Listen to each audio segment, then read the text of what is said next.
Bonjour à tous et bienvenue sur la chaîne. On est parti pour la petite vidéo du début de semaine.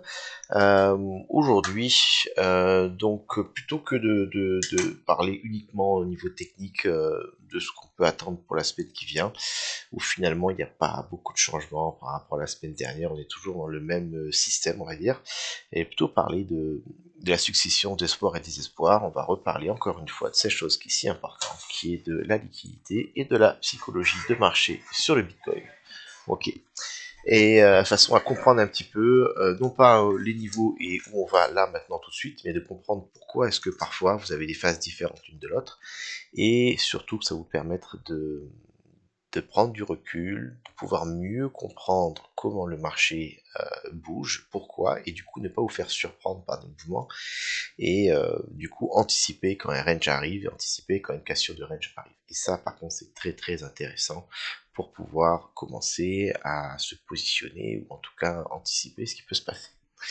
Donc, là où je disais que c'était une succession d'espoir et désespoir, c'est la chose suivante. Le marché a tendance à se déplacer d'une liquidité vers l'autre. Donc, dans un marché qui est bullish, ok, généralement le marché est bullish, donc on est quand même sur de l'espoir régulièrement, mais dès qu'on a une grosse poussée, on a besoin de retracer parce que le marché se nourrit de l'argent des autres. Et donc, quand la poussée a été importante, tous ceux qui sont achetés tard, en fait, le marché en descendant, vient les obliger à clôturer à perte, et à partir du moment où eux font une perte, c'est que ceux qui sont dans le bon sens font un gain. Donc ceux qui ont vendu ici et qui vont racheter par là vont faire du gain. Et inversement, ceux qui ont acheté après la grosse poussée quand on était ici, et que du coup, après avoir acheté ici en pensant qu'on allait aller à, je sais pas moi, 150 000, et que au bout de un mois on se retrouve, 3 mois on se retrouve plus bas, ils vont vendre ici. Donc voilà, acheter haut, vendre bas, c'est donner de l'argent à ceux qui vendent haut et qui achètent bas. Donc le marché a besoin de faire cette alternance d'espoir et de désespoir pour que les émotions puissent induire en erreur les autres. Est-ce que ça veut dire qu'il génère ça directement? Non, mais en tout cas, ces émotions, comme on sait comment fonctionne la nature humaine, le marché, les gens qui sont intelligents savent où ces émotions risquent d'apparaître et du coup comment se positionner par rapport à cela. Ok.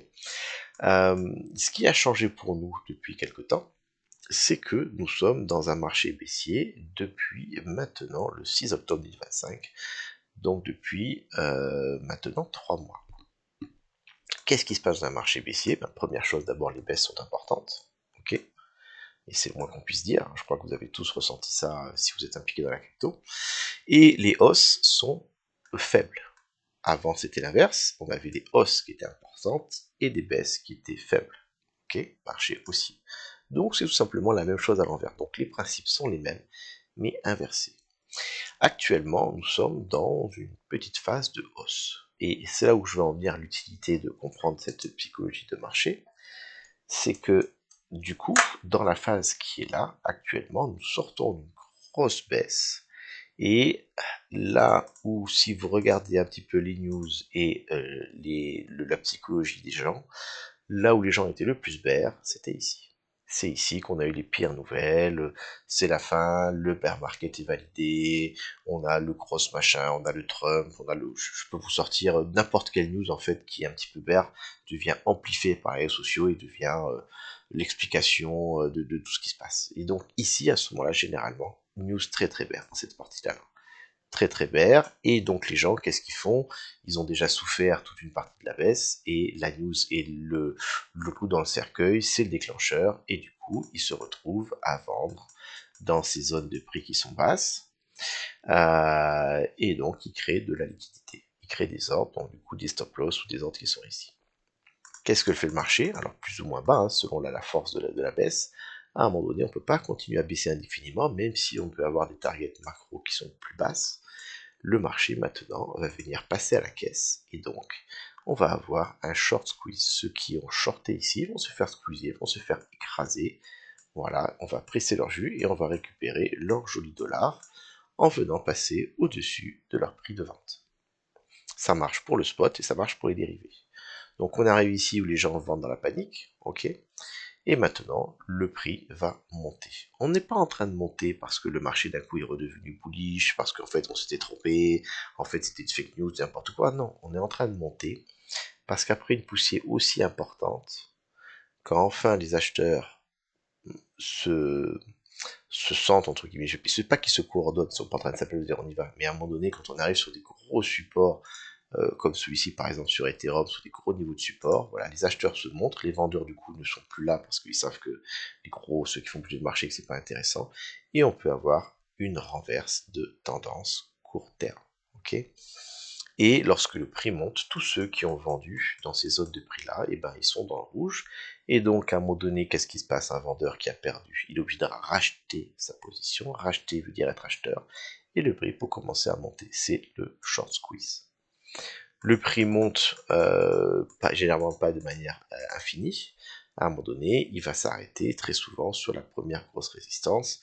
Actuellement, sauf erreur de ma part, voilà, si mon boulot est bien fait, pour moi la résistance actuellement est ici. Ok. Mais ce que je veux dire, c'est que, et donc c'est l'élément qui est important, pour moi la phase actuelle est une phase de range après une impulsion baissière, et ce qu'il faut retenir, c'est que quand on est dans une phase de tendance et qu'on a un range, le range généralement est à la probabilité est à la continuation. Tendance baissière, range, continuation, range, et probablement continuation. La question est, est-ce que on va casser le range par le bas maintenant ou pas? C'est une question qui est très difficile. Généralement, avant de venir casser par le bas, il faut que le piège se complète et qu'on vienne venir toucher une zone d'intérêt pour que les vendeurs se montrent. Généralement, ça peut être le VWAP. Donc, vous avez ici ce VWAP qui est là. Vous avez également le VWAP de l'ATH qui est ici. Voilà, on peut avoir différents niveaux. Et c'est pour ça que j'ai un premier niveau d'intérêt ici sur la zone des 97 000, qui est également un niveau support résistance, regardez, qui était par ici, voilà. Et dans l'analyse que j'ai faite la semaine dernière, on avait également éventuellement un peu plus haut, là, c'est en train de descendre. Donc celui-là, pour moi, intéressant. Voilà, donc je suis pas trop sur le technique aujourd'hui, mais je suis en train d'expliquer ça. Donc, actuellement, dans une phase de short squeeze, vous voyez que ce short squeeze est vraiment pas très fort. Hein. Regardez, hausse poussive, grosse baisse, hausse un peu mieux, poussive. Donc, de voir ce recovery qui est relativement faible, tant qu'on n'a pas quelque chose de vraiment important, je garde dans la tête que la probabilité pour moi reste à ici un rebond partiel avant une continuation baissière. Là ici je n'ai pas de signe de force qui soit vraiment fort, qui plus est que la structure baissière est toujours intacte. Donc on est toujours dans une structure baissière intacte, on a un rebond qui est, j'ai envie de dire, relativement faible et mou, et donc la probabilité pour moi est à la continuation baissière, avec probablement au plus haut un rebond avant un top avant les 100 000. Peut-être qu'on est déjà en train de faire la baisse, peut-être qu'on peut venir jusque là, mais en tout cas je m'attends pas à beaucoup plus. Donc ça veut dire que si j'ai des longs ouverts, eh ben, je vais pas les garder ouverts trop longtemps, en tout cas je vais faire des take profit, et je suis très intéressé pour shorter. Si je viens sur du court terme, par rapport à cette analyse-là, qu'est-ce qui s'est passé ce week-end? Ce week-end, ça a été particulièrement sympa et agréable. On a eu la clôture du CM2 qui s'est fait ici, ok. Et ben, on avait notre volatilité classique des 1,5% de chaque côté. On prend 1,5 ici, on prend 1,5 ici, voilà. Et ben, on avait l'occasion de faire un short ici, j'ai réussi à choper. Le premier take profit sur le CME. Ensuite, on attend. Ici, on est venu prendre, regardez comme c'était beau, les liquidités dans les 1,5% réintégration. Bon, j'ai pu clôturer complètement mon short ici, ouvrir le long. Et on est venu ici, et à la cassure de la structure, on a pu réouvrir un short. Voilà, actuellement, je suis short. Et voilà, malgré le rebond, en tout cas, j'ai ici une position short qui m'intéresse, puisque pour moi, le marché est quand même relativement tendanciel short. C'est ce qui me parle. Ça, c'est du court terme. C'est plus pour information de comment est-ce qu'on peut gérer un week-end. J'ai déjà fait des vidéos là-dessus. Je vais maintenant faire mon résumé que la plupart des gens écoutent. Et pas trop le contenu, c'est pas grave. Donc je reviens en arrière. Voici comment j'aborde actuellement le marché. Cette vidéo n'était pas une vidéo technique sur des niveaux précis, c'était plus sur la psychologie de marché. Nous avons un marché qui est baissier depuis 3 mois. Lorsqu'un marché est baissier avec une tendance aussi forte, la probabilité après chaque range est à la continuation baissière. Ok, nous allons avoir deux exemples. Par exemple ici, grosse baisse, range, prise de liquidité, pouf, continuation baissière, range, retour sur niveau support résistance, continuation baissière, regardez ici, niveau support résistance, prise de liquidité. Et donc tant que cette tendance existe, eh ben, la probabilité est à la poursuite baissière. Donc, pour l'instant, au niveau moyen terme, je suis dans une optique d'une continuation baissière, même si pour l'instant nous sommes actuellement dans une compression post-volatilité baissière qui devrait déboucher sur une continuation baissière plus tard. Voilà. Mon niveau d'intérêt, c'est le gros niveau qui est ici, le point of control de toute cette zone-là depuis le novembre 2024, donc une année complète ici. Le point de volume est là. Actuellement, on est dessous. Voilà, ça c'est un niveau vraiment pour moi qui est important pour plusieurs raisons.